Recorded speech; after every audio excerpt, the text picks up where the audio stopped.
నమస్కారం డాక్టర్ రామకృష్ణ గారు. నమస్కారం సిరి. మనం మాట్లాడుకుంటున్నాం కోవిడ్ తర్వాత చాలా మందికి especially Covid post sequel effects అయితే వస్తున్నాయి. కొందరికి బ్రెయిన్లో కావచ్చు, కొందరికి హార్ట్లో కావచ్చు, కొందరికి కిడ్నీలో, ఇలా రకరకాల సమస్యతో ఇబ్బంది పడుతున్నారు.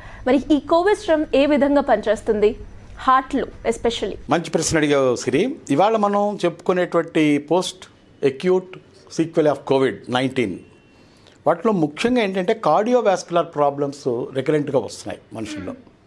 కార్డియోవాస్కులర్ అంటే ఏంటంటే హార్ట్ ప్లస్ బ్లడ్ వెసల్స్. ఇవి చాలా ముఖ్యమైనటువంటి ఆర్గాన్స్ బాడీలో. హార్ట్ ఏంటంటే బ్లడ్ పంప్ చేస్తుంది, బ్లడ్ వెసల్స్ ఏం చేస్తాయంటే హార్ట్ నుంచి బ్లడ్ని తీసుకెళ్ళి అన్ని పార్ట్స్కి కూడా అందజేస్తూ ఉంటుంది. ఈ రెండు సమస్యకు గురవుతున్నాయి. దీనివల్ల కోవిడ్ వచ్చి వెళ్ళిపోయిన వాళ్ళందరికీ కూడా 70% of the people they are facing this problem. దీంట్లో ముఖ్యంగా వచ్చేటువంటి ప్రాబ్లం ఏంటంటే ఒకటి మయోకార్డియల్ ఇన్ఫెక్షన్, రెండోది మయోకార్డియల్ ఇన్ఫ్రాక్షన్. ఓకే, దీనికి మయోకార్డియల్ ఇన్ఫెక్షన్ అంటే హార్ట్కి 3 ఉంటాయి లేయర్స్. ఫస్ట్ది పెరికార్డియం అంటారు, లోపలిది ఎండోకార్డియం అంటారు, మధ్యలో ఉండేటువంటి మజిల్ని మయోకార్డియం అంటారు. ఈ మయోకార్డియం ఇన్ఫ్లమేషన్ అంటే గుండెలో ఉండేటువంటి స్వెల్లింగ్, ఒక విధమైనటువంటి వాపుతో కూడినటువంటి ఇన్ఫెక్షన్స్ వస్తున్నాయి. Myocardial infection. ఓకే, ఈ మయోకార్డియల్ ఇన్ఫెక్షన్ ఏంటంటే మజిల్ తాలూకా ఇన్ఫ్లమేషన్ వల్ల జరిగేటువంటిది. ఇది ఏంటంటే బ్యాక్టీరియాలో వదిలినటువంటి డ్యామేజ్ కావచ్చు, లేకపోతే ఇన్సఫిషియెంట్ బ్లడ్ సప్లై వల్ల కావచ్చు, దేనివల్లైనా జరగచ్చు. రెండోది మయోకార్డియల్ ఇన్ఫ్రాక్షన్ అని చెప్పాను ఇక్కడ నేను. మయోకార్డియల్ ఇన్ఫ్రాక్షన్ ఏంటంటే death of that particular muscle of the heart. ఇది డిఫరెన్స్, రైట్. దీనికి కూడా ఇన్సఫిషియెంట్ ఆక్సిజన్ సప్లై కారణం రెండిటికి కూడా. ఈ కోవిడ్ వచ్చి వెళ్ళిపోయిన తర్వాత బాడీలో ఉండేటువంటి ప్రతి సెల్లు కూడా ఈ కోవిడ్ని ఫైట్ చేయడానికి వాటికి ఉన్నటువంటి శక్తి సామర్థ్యాలన్నింటినీ కూడా వెచ్చించాయి. సో ప్రతి సెల్కి కూడా ఇప్పుడు రెనోవేషను అవసరం. దీనివల్ల ఏం జరిగిందంటే ముందు ఏం జరిగినా సరే బాడీలో వైటల్ ఆర్గాన్స్ అనేవి మనకు ఉంటాయని మనం లాస్ట్ ఎపిసోడ్స్లో చెప్పుకున్నాం మనం. ఈ వైటల్ ఆర్గాన్స్ ఏంటి? హార్ట్, లంగ్స్, కిడ్నీ, ఇవన్నీ కూడా ఐస్, ఇవన్నీ కూడా మొట్టమొదటి ఎఫెక్ట్ అవుతాయి. ఎందుకంటే బ్లడ్ సర్క్యులేషన్ మనకు ఎక్కడ కావాలి?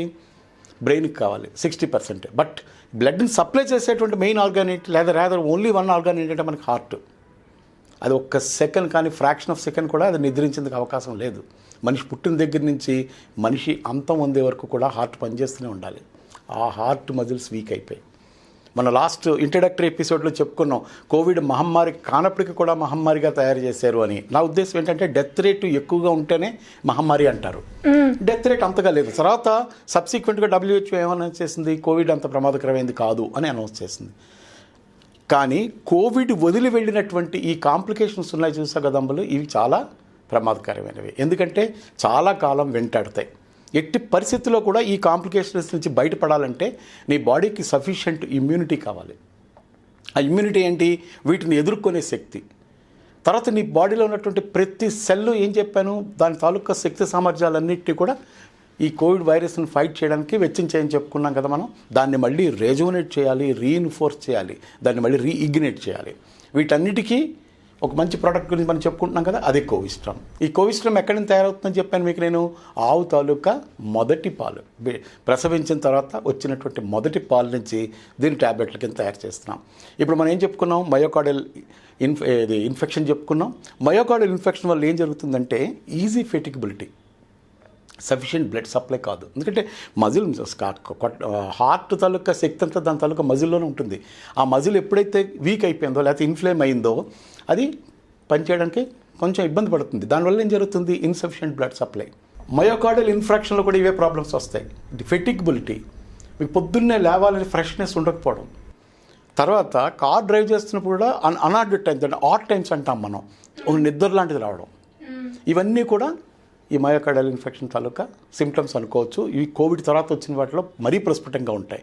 ఏది ఆట్ టైంలో స్లీప్ రావడం, లేదా నిద్ర అలవాటు లేని వాళ్ళకి డే టైం కూడా చిన్న దాని ఏమంటారు మత్తుగా ఉండడం, డ్రౌజీగా ఉండడం, ఇవన్నీ కూడా మయోకార్డియల్ ఇన్ఫెక్షన్ దీనికి. అయితే మన కోవిస్ట్రమ్ ఏ విధంగా పనిచేస్తుంది అంటే, కోవిస్ట్రమ్లో మనం మొట్టమొదటి నుంచి చెప్పుకుంటున్నాం కదా, బయో యాక్టివ్ సబ్స్టెన్సెస్ ఉన్నాయి, గ్రోత్ ఫ్యాక్టర్స్ ఉన్నాయి. అండ్ ముఖ్యంగా చెప్పుకోవాల్సినవి ఏంటంటే బయో యాక్టివ్ సబ్స్టెన్స్ గ్రోత్ ఫ్యాక్టర్సే కాకుండా ఇమ్యూనోగ్లోబిన్స్, ఇమ్యూన్ ఫ్యాక్టర్స్ కూడా ఉన్నాయి.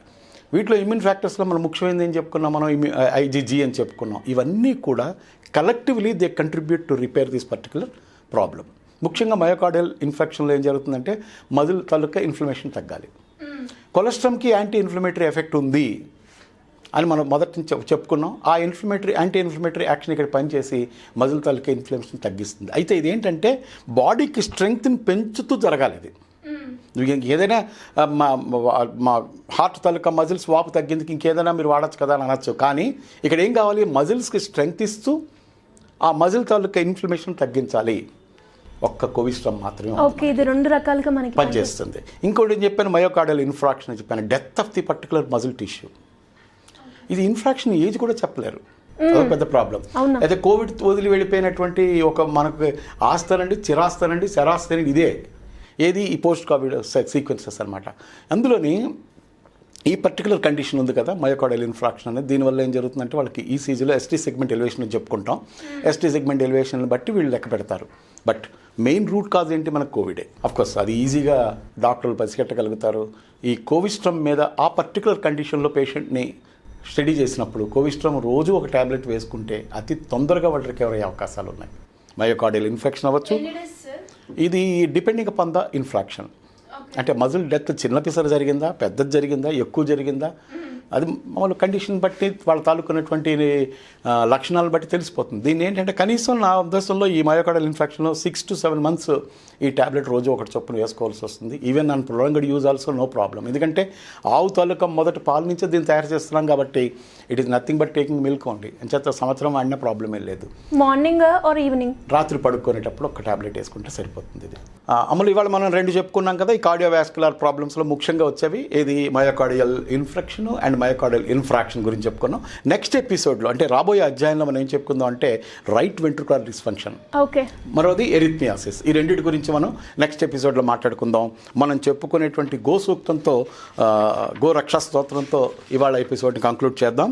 ఈ గోరక్ష స్తోత్రం ఏంటంటే మన వేదాల్లో ఉపనిషత్తుల్లో గోవుని ఒక దేవత కన్నా, ఒక దేవుడి కన్నా ఎక్కువగా ఊహించుకొని చెప్పారు. ఎందుకు చెప్పారు అంటే ఆ ఆవు తాలూకా మొదటి పాలతో వచ్చే ట్యాబ్లెట్లో అంటే కోవిస్ట్రమ్లో ఇన్ని లక్షణాలు ఉన్నాయి కాబట్టి గోరక్షా స్తోత్రం అనేది నిజంగా గోరక్షా స్తోత్రమే. అది కోవిస్ట్రమ్ కూడా ఒక గోరక్షా స్తోత్ర దీని కింద మనం తీసుకోవాలి. ఎందుకంటే అది ఇచ్చేటువంటి రక్షణ, ముఖ్యంగా పోస్ట్ కోవిడ్ కాంప్లికేషన్స్లో అది ఇచ్చే రక్షణ ఇంత అంతా కాదు. సరే, ఇది మత్స్యేంద్రపుత్రం జ్ఞానావతారం, సన్మార్గదర్శిం మోక్షప్రదాతం, యుగదోషనాశం అంటే ఇప్పుడు జరుగుతున్నటువంటి యుగాల్లో ఉండేటువంటి దోషాలన్నింటినీ నాశనం చేసే గుణం కోవిస్ట్రమ్కి ఉంది అని అర్థం అక్కడ. రైట్, ధర్మస్వరూపం శివస్వరూపం శివావతారం అని గోరక్షా స్తోత్రంలో చెప్పబడింది. ఏది గోవుని వర్ణించారు, ఆ గోవు ఇచ్చేటువంటి మొదటి పాలుతో తయారు చేసే ఈ ట్యాబ్లెట్ కూడా కోవిస్ట్రమ్. అందరూ వాడండి. పోస్ట్ కాంప్లికేషన్స్ అంటే post acute sequel of Covid నుంచి బయటపడండి. Thank you. చెప్పు, క్వశ్చన్ అడుగు. ఈ కోవిస్ట్రమ్ కావాలి అని అనుకునే వాళ్ళు మిమ్మల్ని అప్రోచ్ అవ్వాలి అంటే ఏ విధంగా అవ్వచ్చు? చూడండి, వెనకాల ఫ్లాష్ అవుతుంది, కింద స్క్రోలింగ్లో నెంబర్లు వస్తున్నాయి కదా, ఈ నెంబర్కి కాల్ చేస్తే ఈ కోవిస్ట్రమ్ ఒక గోమాతలాగా మీ ఇంటి దగ్గరికి వస్తుంది. మా చిన్నప్పుడు పల్లెటూరులో ఏంటంటే ఇంటి దగ్గరికి ఆవు వచ్చి పాలు పితికేవారు, అట్లాగా మీ గుమ్మంలోకి వచ్చి చేరుతుంది. ఇది ఖచ్చితంగా ఆర్డర్ చేయండి. థ్యాంక్ యూ అండి. Thank you so much. Thank you Siri.